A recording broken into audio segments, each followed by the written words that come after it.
my dear students. Please inform your classmates to join as soon as possible. By the time, let's continue with the disclaimer. It is hereby declared that the production of the said content is meant for non-commercial, scholastic and research purposes only. We admit that some of the content or the images provided in this channel's video may be obtained through the routine Google image searches, and few of them may be under copyright protection. Such usage is completely inadvertent. It is quite possible that we overlook to give full scholarly credit to the copyright owners. We believe that the non-commercial, only for educational use of the material, may allow the video in question fall under fair use of such content. However, we honor the copyright holders' rights, and the video should be deleted from our channel in case of any such claim received by us or reported to us.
Okay, guys.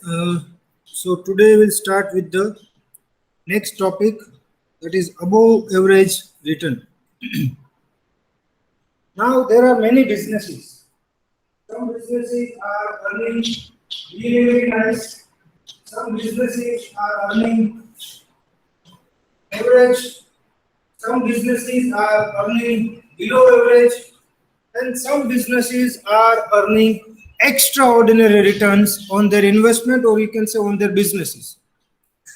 So how this difference can be justified? ये difference को हम justify कैसे कर सकते हैं? First of all, we'll understand what do we mean by above average return. Above average return means आज for example आपने Sensex में डायरेक्ट 1 लाख रुपए इन्वेस्ट किए and you are getting 15% return on it, जो कि बेंचमार्क रिटर्न है, जो कि सेटल्ड रिटर्न है.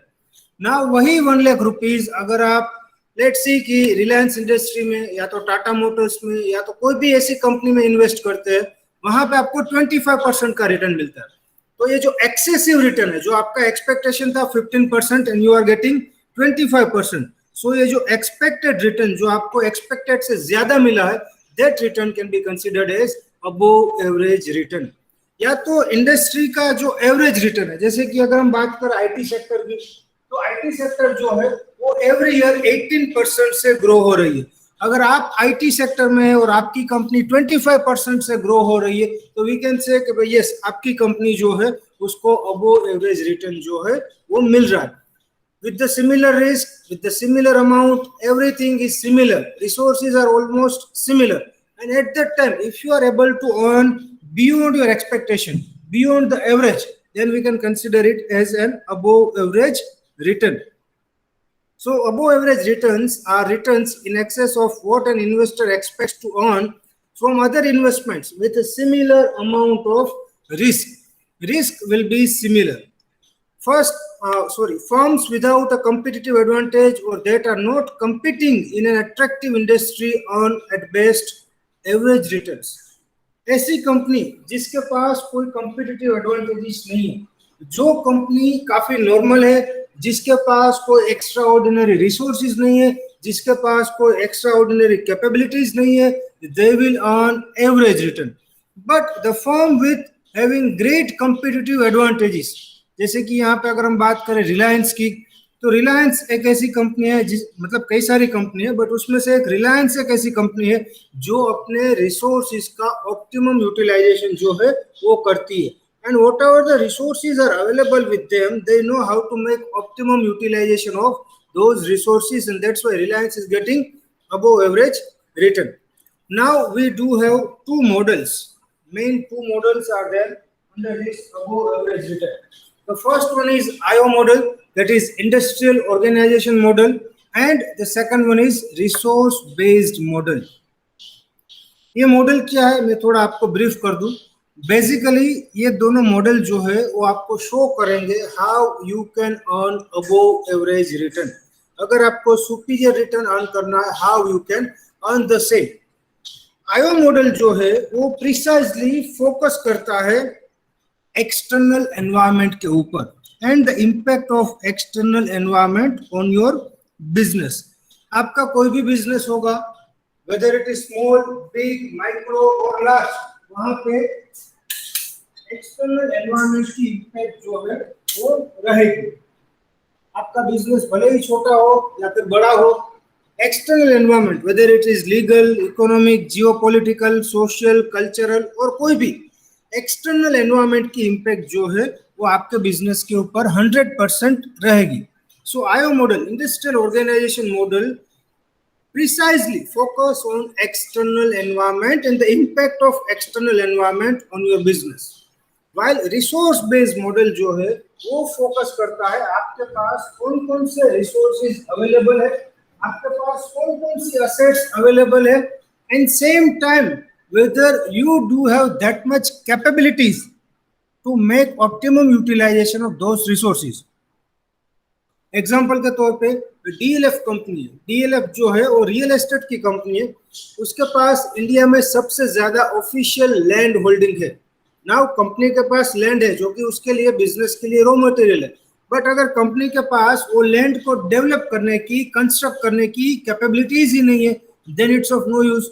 दूसरा इसका ही एग्जांपल है जैसे कि सहारा ग्रुप भी रियल एस्टेट में था, उसने भी एमबी वैली बनाई, काफी सारे उसने प्रोजेक्ट्स एंड लैंड्स को डेवलप किया, बट समहाउ इट फेल्स, वो फेल हो गया। बट डीएलएफ आज भी मार्केट में बना हुआ है। ये सहारा सुब्रतो रॉय, वो आज भी मार्केट, सहारा का जो है ओनर, वो आज भी behind bars and they are passing from lots of struggles and all those things.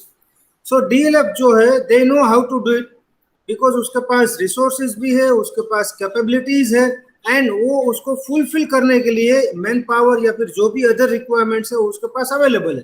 That's why they easily convert there resources into their capabilities, and after that they will have competitive advantages. And जिस company के पास competitive advantages रहेंगे वो market में 100% आगे बढ़ेगी।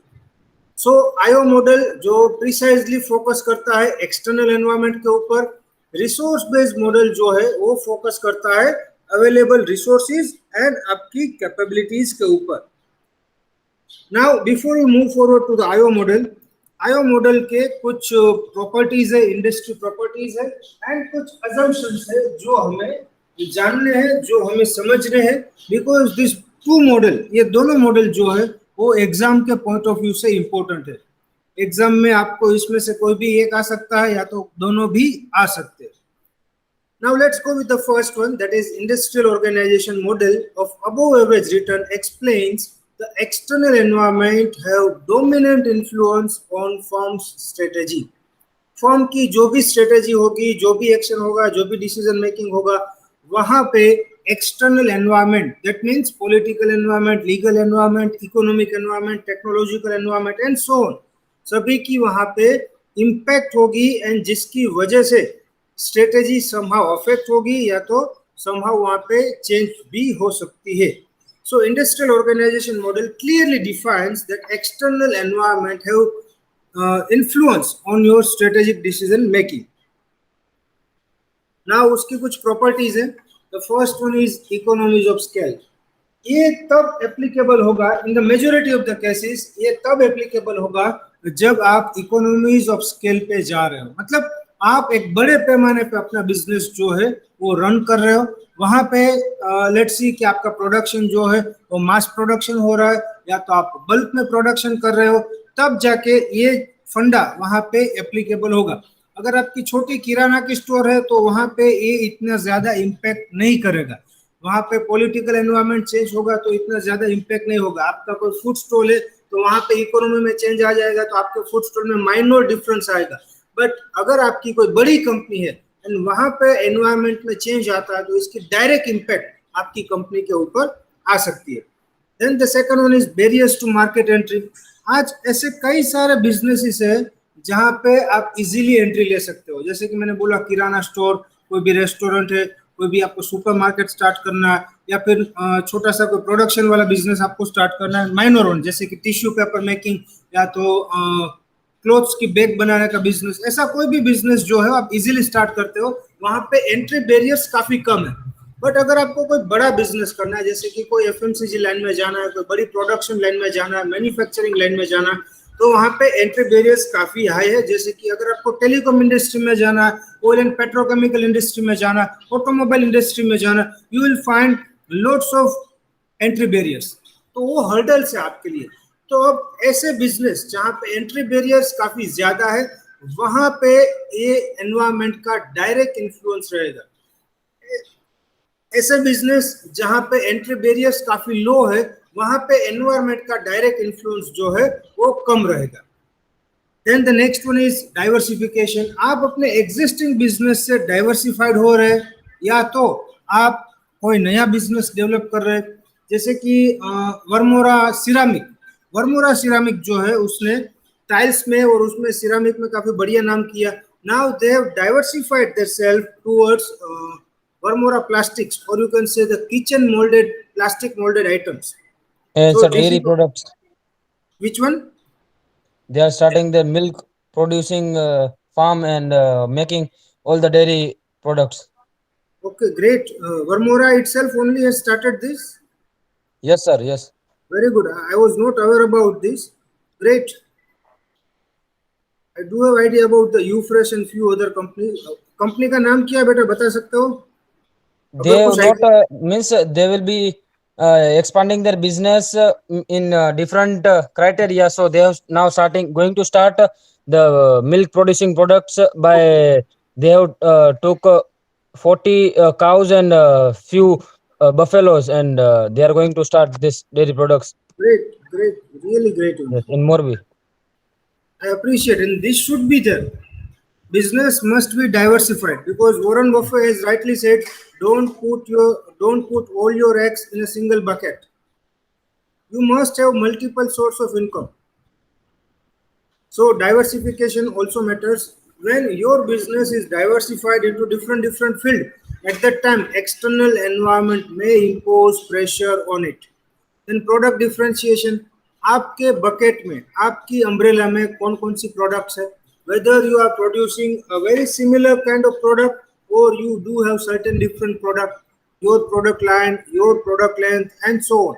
And at last, most important, that is degree of concentration of firm.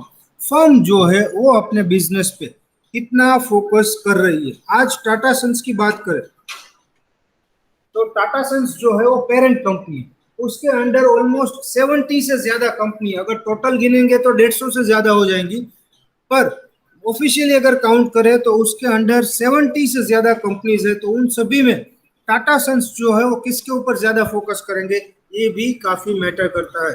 जैसे कि अगर हम बात करें 2007-8 के आसपास की, तो वहां पे टाटा स्टील पे काफी फोकस किया गया था, and at that time Tata steel ने कोरस को टेक ओवर किया था. अगर हम बात करें 2013 के आसपास की, 13-14 के आसपास, तो वहां पे टाटा मोटर्स पे फोकस किया गया था, and that's why Tata Motors ने JLR को टेक ओवर किया. So this is how much you are concentrating on which company, that matters a lot. So these are the basic industry properties that we need to keep in mind before we go to the yes before we move to the next one. And now the next one, we do have 4 assumptions. ये 4 assumptions ऐसे हैं जो हमें ध्यान में रखने हैं, particularly for IO model, industrial organisation model. जब एग्जाम में आपको एक क्वेश्चन आएगा तो आपको इसकी इंडस्ट्री प्रॉपर्टी भी लिखनी पड़ेगी, 5 प्रॉपर्टी जो मैंने अभी आपको दिखाई, एंड ये 4 एजम्पशंस भी लिखने हैं, और इसके बाद जो मेन टॉपिक है वो भी आपको वहां पे लिखना है. So now the first one is, first assumption, external environment impose pressures and constraint that determine the strategy. External environment जो होगा वो आपके ऊपर, मतलब आपकी कंपनी के ऊपर, आपकी कंपनी की स्ट्रेटेजी के ऊपर एक प्रेशर जो है वो क्रिएट करेगा, and under that circumstances only you are about to take the decisions, you are about to make your strategy. उसी के अंडर आपको अपनी स्ट्रेटेजी जो है वो फॉर्मुलेट करनी पड़ेगी. Then most firms within the industry control similar resources. एक इंडस्ट्री में जितनी भी फर्म है, लेट्स से कि सिरामिक इंडस्ट्री की बात करें तो वहां पे 700 से ज्यादा रजिस्टर्ड यूनिट है, तो हम ऐसा बोल सकते हैं कि वहां पे जितनी भी कंपनीज है उन सभी के पास सिमिलर रिसोर्सेज अवेलेबल है, and that resources are highly mobilized. मतलब उन रिसोर्सेज का आप कहीं पे भी इस्तेमाल कर सकते हो, एक फर्म में इस्तेमाल कर सकते हो, दूसरी फर्म में भी इस्तेमाल कर सकते हो. And at last, the one who is going to take the decision, the one who is formulate the strategy, the one who implements the strategy, जो कंपनी का करता हरता समाहरता है, हम ऐसा बोल सकते हैं कि वो बंदा या तो बंदी रेशनल है, वाइज है, इंटेलेक्चुअल है, and whatever decision he or she is going to take, that decision will be in betterment of the company itself. जो डिसीजन मेकर है वो जो भी डिसीजन लेगा वो कंपनी के भले के लिए ही लेगा, एंड उसकी वजह से कंपनी को फायदा ही होगा. हमें ऐसा मान के चलना है. लेटर ऑन जो होगा that depends on destiny, but ऐसा हमको अभी मान के चलना है कि जो डिसीजन मेकर है वो कंपनी के भले के लिए ही डिसीजन लेगा. Now let's go to the IO models point. ये आईओ मॉडल है हमारा, जिसमें सबसे पहले आपको स्टडी करना है एक्सटर्नल एनवायरनमेंट. एक्सटर्नल एनवायरनमेंट में आ जाएगा political environment, legal environment, economic environment, social environment, cultural environment, industry environment, technological environment, competitors environment, and so on. In short, आपके इंडस्ट्री के प्रीमाइसिस के बाहर का जो भी है वो सब चीजें आपको स्टडी करना है. Once you study this things, तो आपको मालूम पड़ेगा कि भाई ये सभी इसमें से कौन सी इंडस्ट्री अट्रैक्टिव है. जैसे कि बिफोर कोविड हमने स्टडी किया होता तो हमको मालूम पड़ता है कि भाई रियल एस्टेट जो है वो काफी अट्रैक्टिव इंडस्ट्री है, बट आफ्टर कोविड अगर इस टाइम पे हम स्टडी करेंगे एक्सटर्नल एनवायरनमेंट का, तो हमें मालूम पड़ेगा कि भाई यस, इस टाइम पे फार्मास्यूटिकल कंपनीज जो है वो काफी अट्रैक्टिव है, वो इंडस्ट्री काफी अट्रैक्टिव है. सॉफ्टवेयर की कंपनीज जो है, मतलब IT इंडस्ट्री जो है वो काफी अट्रैक्टिव है. ऑटोमोबाइल सेक्टर में इलेक्ट्रॉनिक व्हीकल्स जो है वो काफी अट्रैक्टिव इंडस्ट्री है. And this is how you have to identify an attractive industry. And once you identify attractive industry, then the next step is to strategy formulation. उसके बाद once आपने industry finalise कर लिए, तो उसके बाद आपको वहां पे स्ट्रेटजी जो है वो फॉर्मुलेट करनी है. 2 तरीके से आप ये कर सकते हो. या तो आपके पास जो असेट्स एंड स्किल्स अवेलेबल है उसको ध्यान में रखते हुए स्ट्रेटेजी बनाओ, या तो आपके जो गोल्स एंड ऑब्जेक्टिव्स है उसको ध्यान में रखते हुए आप स्ट्रेटेजी बनाओ, एंड उसके लिए जो रिक्वायर्ड असेट्स एंड स्किल्स है आप उसको अवेलेबल करो। आइदर और हो सकता है, वाइस वर्सा हो सकता है। पहले स्ट्रेटेजी फॉर्मुलेट कर लो और उसके लिए जो असेट्स एंड स्किल्स चाहिए उसको अवेलेबल करवाओ, या तो आपके पास जो assets and skills already available है उसको ध्यान में रखते हुए आप अपनी स्ट्रेटेजी बनाओ, वाइस वर्सा हो सकता है। So the first one is to go with the external environment analysis. Then you have to identify an attractive industry. Then on the basis of that industry, you have to formulate your strategy. Once you formulate your strategy, you have to make avail assets and skills required to implement the same strategy. उसके बाद का next step आएगा वो है strategy implementation, and at last you will have superior returns in your hand. जो strategy आपने बनाई है उसके लिए जो असेट्स एंड स्किल्स आपको चाहिए वो अगर आप अवेलेबल करवा देते हो तो उसके बाद आपका लास्ट स्टेज रहेगा वो है स्ट्रेटेजी इंप्लीमेंटेशन का। जो स्ट्रेटेजी आपने बनाई है उसको एज इट इज इंप्लीमेंट करवाने का, and once you do that at last you will have superior returns, or you can say the above average returns in your hand. This is the details about the same. You guys go with this, and if you have any questions you may ask. Take your time and read this. Yes, Kamlaj.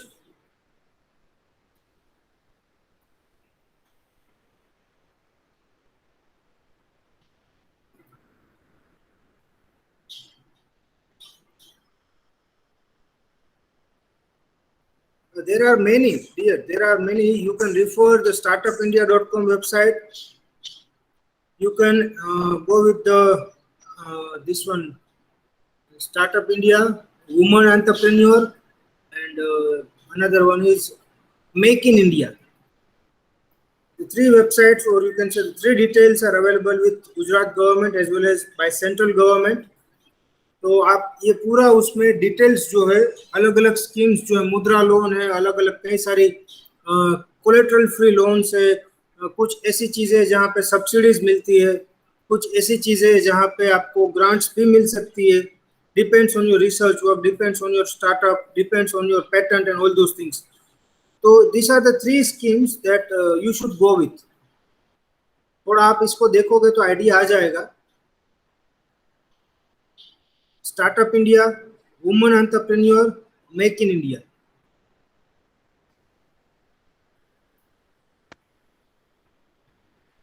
अलग अलग कई सारी schemes है।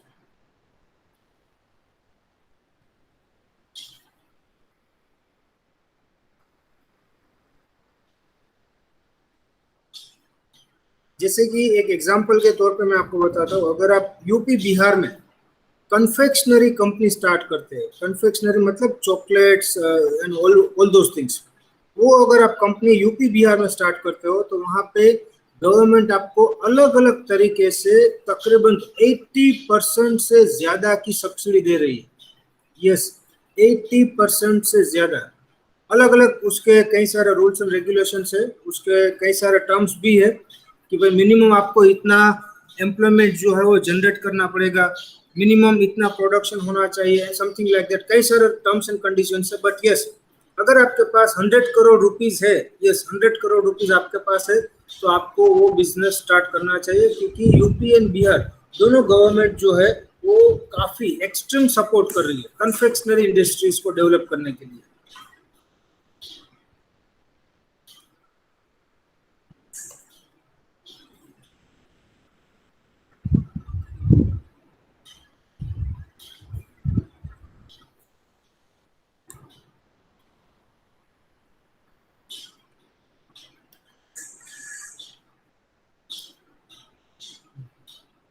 You guys read it out, and then we'll move to the next one, that is resource based model.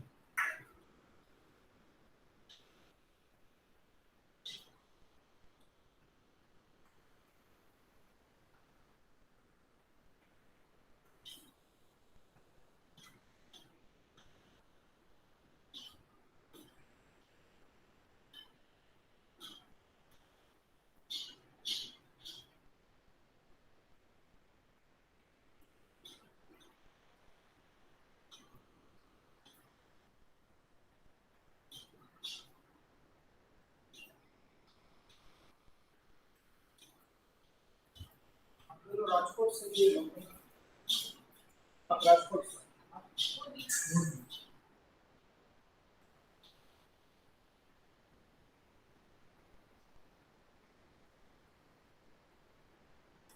okay, so IO model is clear to you guys?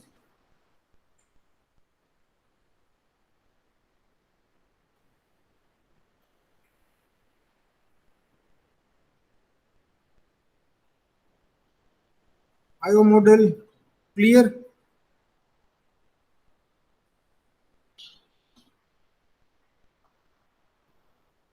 Okay, then we'll move to the next one, that is resource based model.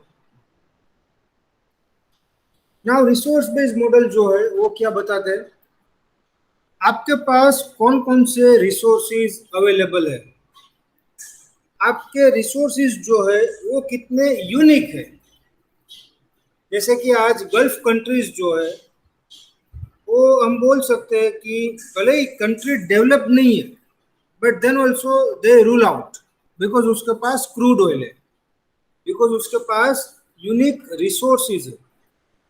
तो जिस country के पास या तो जिस company के पास resources जो है वो यूनिक होंगे, ऐसे रिसोर्सेज जो रेयर है, जो वैल्यूएबल है, जो कॉस्टली है, जो इनिमिटेबल है, ऐसे रिसोर्सेज अगर आपके पास है तो आपको लॉन्ग टाइम के लिए, यस लॉन्ग टाइम के लिए आपको अबोव एवरेज रिटर्न और you can say the superior return जो है वो आपको मिल सकता है।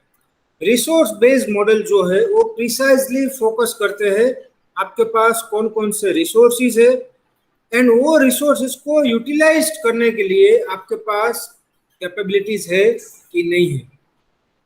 जैसे कि मैंने आपको एग्जांपल दिया था डीएलएफ, उसके पास लैंड है एंड सेम टाइम कैपेबिलिटीज भी है वो लैंड को कंस्ट्रक्ट करके डेवलप करने की।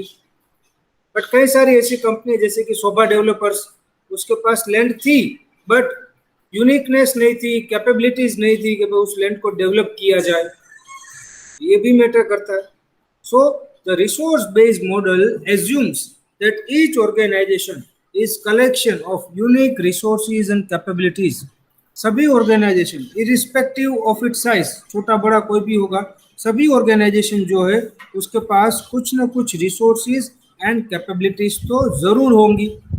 नाउ वो रिसोर्स एंड कैपेबिलिटीज जो है वो जितनी यूनिक होगी, जितनी रेयर होगी, जितनी कॉस्टली होगी, जितनी वैल्यूएबल होगी, उतनी ही ज्यादा कंपनी को वो हेल्प कर पाएगी अबोव एवरेज रिटर्न अर्न करने के लिए।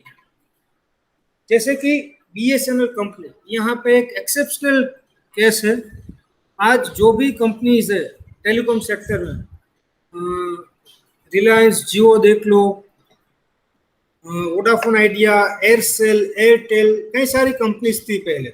अब वो सभी कंपनीज जो नेटवर्क का इस्तेमाल करती थी, वो नेटवर्क जो था वो बीएसएनएल का था, टावर्स एंड ऑल, जिसकी सबसे बड़ी रेंज जो है वो बीएसएनएल के पास थी। तो उसका बेस लेके ये सब कंपनी आगे बढ़ गई। बट जिसके पास रिसोर्सेज थे, मेन जिसके रिसोर्सेज थे, वो कंपनी पीछे रह गई। बीएसएनएल एंड एमटीएनएल रिसोर्सेज थे पर कैपेबिलिटीज नहीं थी how to utilize those resources. That's why BSNL and MTNL जो है वो पीछे रह गई एंड उसी के ऊपर पांव रख के आइडिया, वोडाफोन एंड बाकी की सारी कंपनीज जो है वो आगे बढ़ गई। So uniqueness of resources and same time capabilities जो है वो काफी मैटर करती है। अगर वो आपके पास है तो आप इजीली अबोव एवरेज रिटर्न जो है वो अर्न कर सकते हो।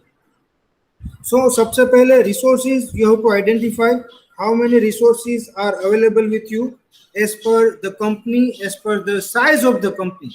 कंपनी काफी बड़ी है तो रिसोर्सेज भी ज्यादा होना चाहिए, कंपनी अगर छोटी है तो resources can be the minimum और you can say the moderate one. So first of all identify the resources जो आपकी कंपनी के पास है, then capabilities, whether you do have capabilities to make optimum utilization of those resources। आज ऐसा होता है कि रिसेंटली आज ही एक मैंने केस पढ़ा था कि एक बढ़िया इंसान था जिसने सीएनसी का पूरा डेवलपमेंट किया, अपना बिजनेस स्टार्ट किया, बट समहाउ ही fails to operate the same. उसके पास कैपेबिलिटी नहीं थी कि वो सीएनसी मशीन को, वीएमसी मशीन्स को बढ़िया तरीके से ऑपरेट कर पाए। Then it's of no use. ये ऐसा है कि भाई आप स्प्लेंडर चला रहे हो बट एक्चुअली आपके पास हायाबुसा है, आप हायाबुसा पे बैठ के स्प्लेंडर की स्पीड पे जा रहे हो, तो this is not fair in the business world. अगर आपके पास रिसोर्सेज है लाइक हायाबुसा, तो आपको ऐसी कैपेबिलिटी भी होनी चाहिए कि आप उसको राइड कर सको, उसका प्रॉपर इस्तेमाल जो है वो कर सको। एंड अगर आपकी कंपनी जो है वो दोनों कर लेती है, मतलब रिसोर्सेज भी बढ़िया है एंड आपके पास कैपेबिलिटीज भी बढ़िया है कि आप वो रिसोर्सेज को इस्तेमाल कर सको, तो आपको कॉम्पिटिटिव एडवांटेजेस मिलेगा, मिलेगा, जरूर मिलेगा। कंपिटिटिव एडवांटेजेस जो है वो ऐसे एडवांटेजेस जो आपके कंपिटिटर्स को नहीं मिल रहे पर आपको मिल रहे हैं। वो आपको क्यों मिल रहे हैं? क्योंकि आपके पास रिसोर्सेज है एंड सेम टाइम आपके पास कैपेबिलिटीज भी है वो रिसोर्सेज को इस्तेमाल करने के लिए। So the first one is resources, then second one is capability, third one you will have competitive advantage if you have both the things simultaneously, and on the basis of that you can identify the attractive industry, then strategy formulation and implementation, and at last superior returns will be there. यहाँ पे details है, आप इसको थोड़ा read कीजिए।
And at last, your resources will be able to give you competitive advantages when they are rare, valuable, costly to imitate, and non-substitutable। तभी जाके आपको कॉम्पिटिटिव एडवांटेजेस मिल सकता है, जब आपके रिसोर्सेज वैल्यूएबल हो, रेयर हो, कॉस्टली हो एंड नॉन सब्सटीट्यूएबल हो।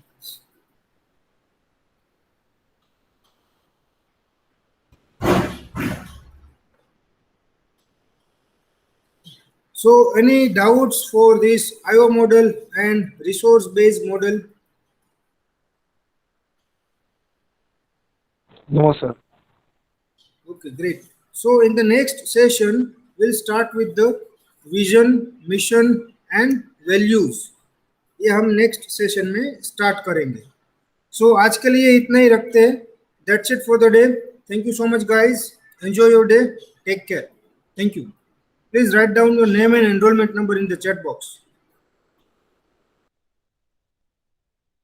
Okay, sir.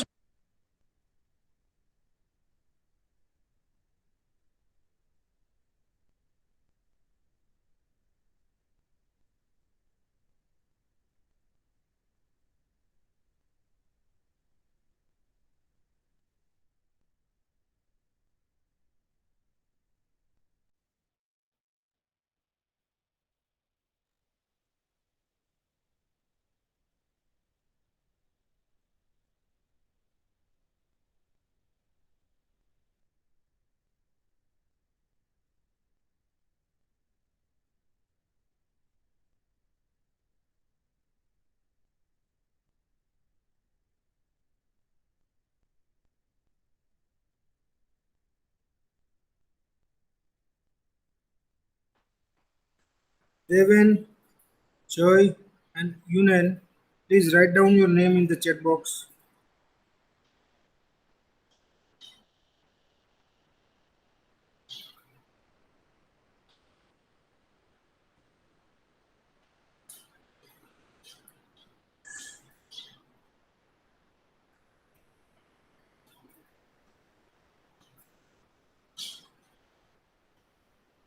Deven, write down your name in the chat box.